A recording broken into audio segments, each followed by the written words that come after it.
Hey, bro. I want to fight something, bro. Hey, bro. Come on, bro. Leave me alone. Come on, bro. I want to fight something.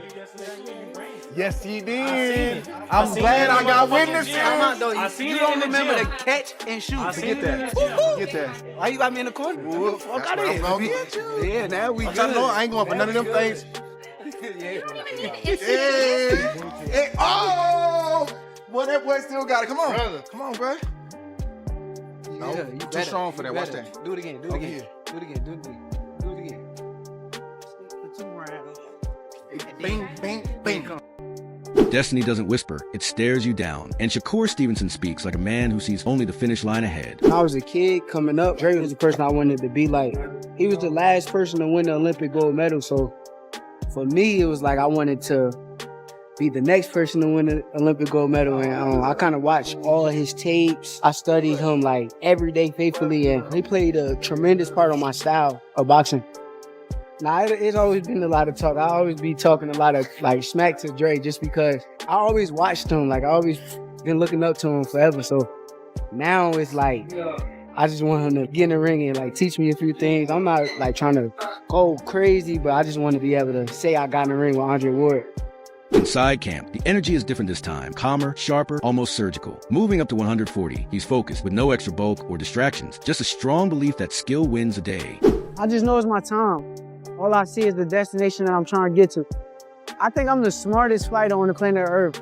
I don't just beat guys. I'm the type of fighter that dominates people. I'm gonna beat the shit out of you. You better be ready, boy. We are in Las Vegas, Nevada. We at the UFC boxing gym. January 31st, I'm fighting Teofimo Lopez. I'm moving up to 140 pounds, super lightweight. The process ain't nothing new.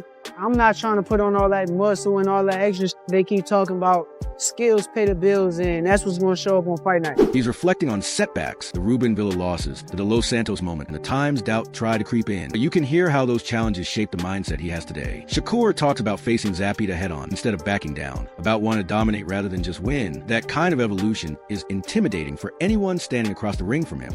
We looking forward to this here fight with Teofimo. I know we can guarantee you for sure, 100% he's going to be ready. This camp feel way different from previous camps. Being away from my daughter, being away from my future wife, that's the most challenging thing. You gotta keep your eyes on the prize. This is sharpest I think I done been for a fight. My diet, I let the nutritionists and all them kind of people take care of that. I just show up and eat whatever they give me. So I pay attention to what makes me feel good, and I just stay on that. Turn them out of there. Walk them out, walk them out. I put a lot of great people around me, challenge me and push me and take me to the next level, and I think that's what keeps me at my sharpest. Terrence Crawford, that's my big brother. I love him to death. I feel like if he wasn't in my career and in my life, it'd have been very difficult getting to the level that I got to. And he kind of taught me is take every guy serious. Seeing him and seeing how he prepared for guys who I know that's not on his level, it kind of turned me up to make sure that I do the same. He showed real respect for Teofimo too, calling him fast, strong, and smart in the ring. But the tension was clear when he brought up that sparring clip, insisting the footage was misleading. And Teofimo knows exactly how those rounds really played out. You the guy, you 4 kings, but you're in my way. So I gotta move you out my way. This guy is the best, and we're here to face the best. And that's just what it is. Tio's that guy. Like, I admire his style. I done said this before. I think he's a hell of a boxer. He's fast, he's strong. He got boxing IQ, you know how to outbox people. We sparred before. We did 3 rounds, and Tio posted a video that is very misleading. And he said the line that matters most. Teofimo won a firefight, and Shakur thinks that could be his weakness, with Terrence Crawford guiding him like a big brother. This camp feels less like training and more like fine-tuning for something historic. It was the first round, so we warming up. Ain't nobody really land nothing. Like, he know deep down inside, he remembered how the sparring went. He said stop recording. Come on, dog. Well, he's gonna want to make this a firefight, but I think that's gonna be his downfall. Being that I know that I'm getting in the ring with the truth, I want to elevate my game and make sure that I'm better than him. I want to be better than him in every area on fight night, and that's what we're gonna do. And while Shakur talks about destiny and fine-tuning, Teofimo Lopez is out here acting like the storm Destiny forgot to warn you about, calling Shakur the Roadrunner, and himself the Coyote Show's peak Teofimo energy. But beneath the jokes, it's clear this camp is all business. Yo, we're about to do some light work with Teofimo Lopez, 10-time world champion. yo, what it is, baby? Box on, and it's a takeover times that by 2, because we are 2-time world champion in 2 different weight divisions. We here at the House of Champions. We breed them, we make them, and you know what? We take the belts and we take them. Let's get it, baby. Teofimo in the flesh. Let's go.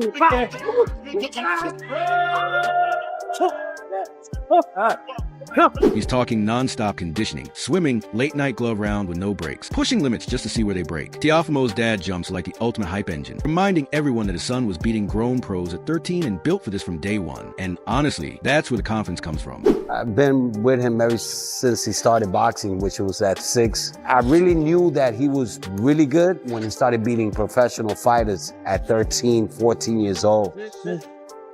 Right here, man. I don't write it up there. Right, left, right. 1 feet. Thumbs your right. I got it. You need to get on your gloves and learn how to do it. Teofimo keeps framing himself as a lone dog against boxing's favorite, and that chip on his shoulder is huge. He's still carrying the Lomachenko legacy, the health scares, the politics, the scars, and turning all of it into fuel. This isn't just trash talk. It's Teofimo declaring that January 31st is his moment of conquest.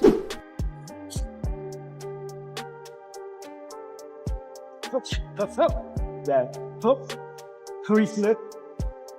Yep. Right here, man. I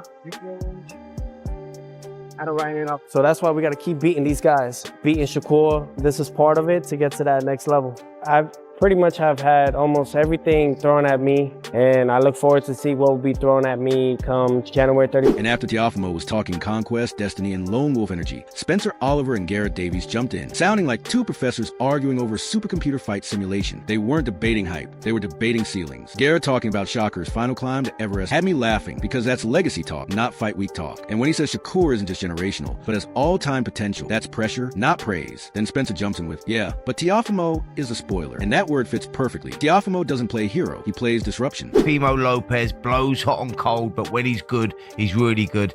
Vasyl Lomachenko was an outstanding performance. Then he got derailed by George Kambosos in the fight after that and just seemed to lose his way a little bit, but in recent times looks back to his best. It's a fascinating fight.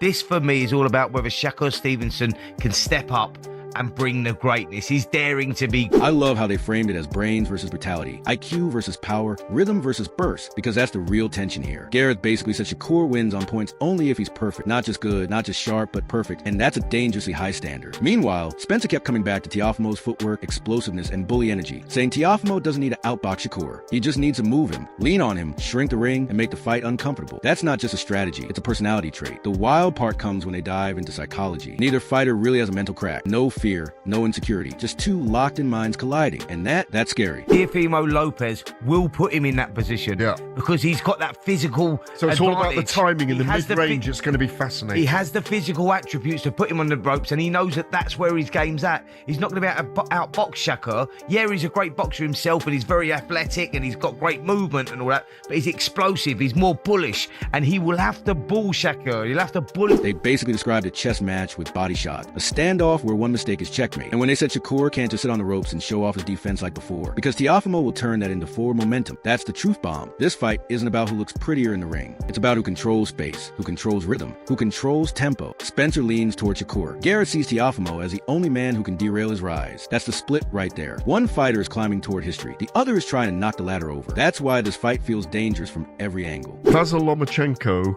is a faster but very fluid type of fighter in the mold of Shakur, who's a very loose-limbed, very relaxed fighter who can be offensive and defensive.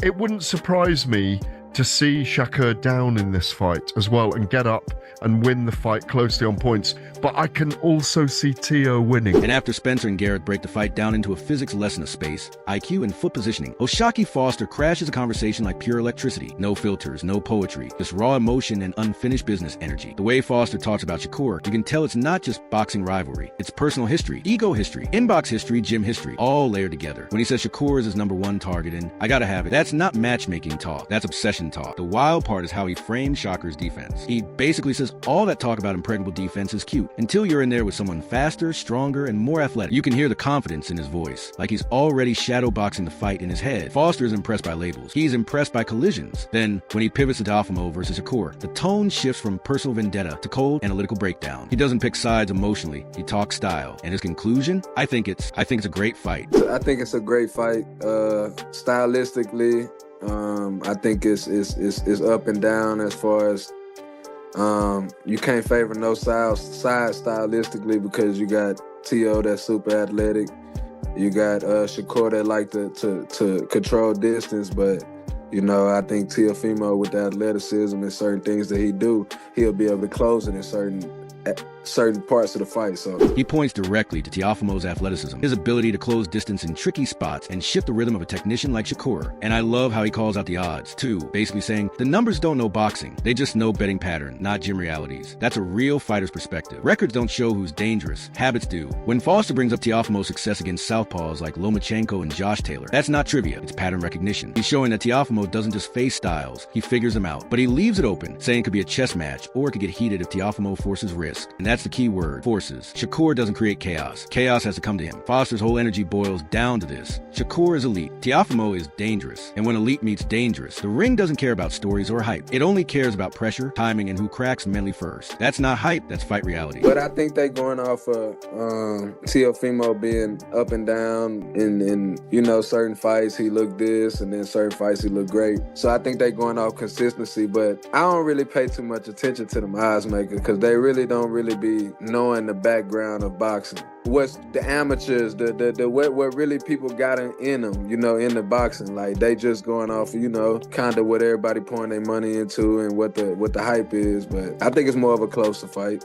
Here's my honest take, and I'm saying this with zero fan bias and full fight nerd mode activated. If this turns into a straight up technical chess match, Shakur probably edges it on points. His distance control, timing, and ability to make rounds look clean, or perfectly tailored for judges especially, if he keeps Teofimo reaching and reacting instead of leading. But the fight doesn't live on paper. Teofimo is the wild variable nobody can simulate. He doesn't fight in neat patterns. He fights in bursts of emotion, sudden shifts, explosive windows where one round can flip the whole story. If Teofimo commits to the body, controls the space, and doesn't get mentally rattled when Shakur disappears in front of him, this fight gets dangerously close. I see moments where Teofimo looks unstoppable and moments where Shakur looks untouchable and surgical. My gut says Shakur takes a close decision, but don't be surprised if Teofimo steals a round or two that makes Twitter lose its mind. This feels like one of those fights where the scorecard spark debates that last longer than the fight itself. I would say the athleticism mostly, and it seems like he do pretty good against southpaws. I mean, Lomachenko and Josh Taylor, that's two different styles, two different sizes, and he made it look kind of easy with both of them. So we'll just have to see, man. I think it's gonna be a interesting stylistic matchup because we don't know what we're gonna get. It could be a boring 12-round fight, or you know, it could heat up to where Teofimo make him take chances, so we'll see. And that's the story here. One fighter climbing toward pound-for-pound greatness, the other trying to derail that climb and crown himself the king of disruption. Style, psychology, legacy, pressure, youth, ego, IQ, chaos, discipline. This fight has it all. It could be a technical classic or a controversial war that demands a rematch. Drop your thoughts in the comments. Let's really debate this one. See you in the next video.